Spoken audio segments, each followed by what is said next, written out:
என்ன எல்லோரும் ஓட்டு போட போகிறீங்களா? சந்தோஷம். ஒரு நிமிஷம் நில்லுங்க.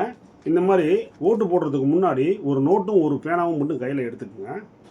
எதுக்கு அப்படின்னா, இன்றைக்கி நம்ம ஓட்டு போடுறோம்ல, இதுக்கப்புறம் இனி 5 வருஷம், இப்போ 2026 என்ன, அடுத்த எலெக்ஷன் வந்து 2031 தான் வரும்.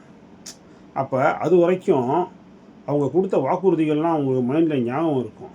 ஆனால் இன்றைக்கி விற்கிற விலைவாசி உங்களுக்கு ஞாபகம் இருக்குமா? கண்டிப்பாக இருக்காது. நீங்கள் யாருக்கு வேணால் ஓட்டு போடுங்க, இவருக்கு தான் ஓட்டு போடுங்கன்னு சொல்ல வரல.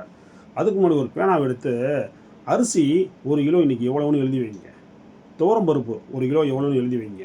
நீங்கள் நம்ம சமையல் என்ன இருக்குது பார்த்தீங்களா, அது 1 கிலோ எவ்வளோன்னு எழுதி வைங்க. அடுப்போட கேஸ் சிலிண்ட்ரு எவ்வளோன்னு எழுதி வைங்க. சொந்த வீடு வச்சுருக்கவங்க வீட்டு வரி எவ்வளவு, தண்ணி வரி எவ்வளோன்னு எழுதி வைங்க. பெட்ரோல் இன்றைக்கி 1 லிட்டர் எவ்வளோன்னு எழுதி வைங்க. இப்படி இன்றைக்கி இருக்க விலைவாசிகள் லிஸ்ட்டு, வெங்காயம், தக்காளி இதெல்லாம் 1 கிலோ இன்றைக்கி என்ன விலைன்னு எழுதி வைங்க. நீங்கள் தம் அடிக்கிறவா இருந்தால் அந்த சிகரெட் இன்றைக்கி ஒன்று எவ்வளவு, முக்கியமாக இந்த கோட்ரு அது இன்றைக்கி 145 ரூபாய் 150 ரூபாய் விற்குதா, அதையும் எழுதி வச்சுக்கோங்க. இப்படி முக்கியமான பொருட்களாக எழுதி வச்சுக்கிட்டு அடுத்த 5 வருஷத்தில் அடுத்த எலெக்ஷன் வரும்போது இதோடைய விலைவாசி பூரா செக் பண்ணி பாருங்கள். ஏன்னா இன்றைக்கி இருக்க விலைவாசி 5 வருஷம் கழிச்சு உங்களுக்கு ஞாபகம் இருக்காது. ஆனால் எழுதி வச்சுருந்தீங்கன்னா கண்டிப்பாக ஞாபகம் இருக்கும். அப்போ நீங்கள் தேர்ந்தெடுக்கப்பட்ட தலைவன் இவ்வளவு வாக்குறுதிகளை கொடுத்தாங்களே, அந்த வாக்குறுதிகளாம் எப்படியாவது பாதியை நிறைவேற்றிடுவாங்க, இல்லைன்னு சொல்லலை.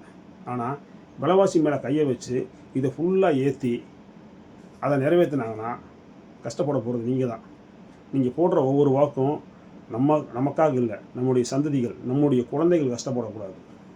ரொம்ப ஞாபகம் வச்சுக்கோங்க. ஏன்னா வரக்கூடிய காலங்கள் இதை விட ரொம்ப கடுமையாக இருக்கும். அப்போ நம்முடைய சந்ததிகள் பாதிக்கப்படக்கூடாது நம்ம போடுற தவறுனால. அதனால் சிந்திச்சு பார்த்து வாக்களிங்க, யாருக்கு வேணால் வாக்களிங்க. நான் சொன்ன இந்த ஒரு விஷயத்தை மறக்காமல் எழுதி வைங்க. எழுதி வச்சு 5 வருஷம் பத்திரமா வச்சுருங்க. இடப்பட்ட நாட்கள் கூட பிரித்து பாருங்கள். கண்டிப்பாக நம்ம ஓட்டு போட்டவங்க நல்லவங்களா, அடுத்த 5 வருஷத்தில் இவங்களுக்கு ஓட்டு போடலாமா வேண்டாமான்னு நமக்கு அப்போ தான் தெரியும்.